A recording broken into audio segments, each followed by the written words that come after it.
ఓ షిరిడి సాయి బాబా, బాబా షిరిడి స్వామి సాయినాథాయ షిరిడి క్షేత్రవాసాయ మామకాభీష్టదాయ మహిత మంగళం. నమస్కారం అనేది మన సంస్కృతి సాంప్రదాయాలకు అనాదిగా ప్రతీకగా నిలుస్తుంది. ఇదొక వందన చిహ్నం, ఒక గౌరవ సూచికం. తల్లిదండ్రులకి, గురువుకి, అతిథులకి, అందరికంటే ముఖ్యుడైన దేవుడికి నిత్యం నమస్కారం చేయాలి. మంచి నమస్కారం ఎలా ఉండాలంటే మనసు నిండా గౌరవాన్ని నింపుకొని వినయం, విధేయత ఉట్టిపడేలా అవతల వారి హృదయాన్ని తాకాలి. అందుకే నమస్కారానిది హృదయ భాష. నమస్కారం చేసేటప్పుడు ఉచ్చారణలో తేడా వచ్చినా, అభినయంలో అపశృతి దొర్లినా అవతల వారి మనసు చివుక్కుమంటుంది సుమా. కానీ ఈ కాలంలో నమస్కారం అనే వందనం 100 రూపాయలుగా మారిపోయింది. నమస్కారం గురించి బాబా సపత్నేకర్ అనే భక్తుడితో ఏమన్నారో ఇప్పుడు మనం చూద్దాం.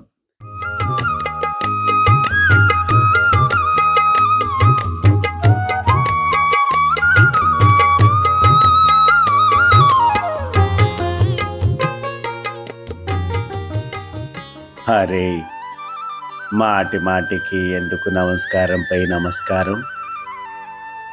గౌరవాదరాలతో ఒక్కసారి చేస్తే చాలు. సాయి శ్రీ సాయి అనరే, ఆత్మతో పరమాత్మను కొలిచే.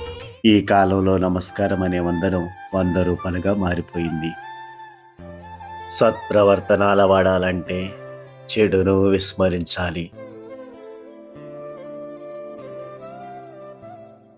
వినయపూర్వకంగా నమస్కారం అండి అనాలి. చూడగానే మనమేమిటో ఎదుటి వారికి తెలియదు. వినయాన్ని చాటుకోవాలంటే నమస్కారాన్ని అవతల వారి హృదయాన్ని సుతారంగా తాకేలా గౌరవంగా చేయాలి. ఇది నమస్కారానికి బాబా చెప్పిన నిర్వచనం.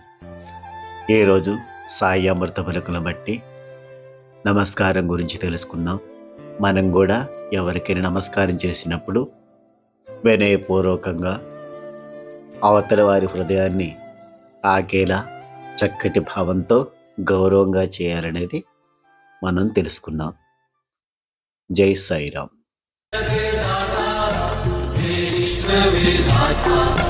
तू ही सुबह तू ही शाम,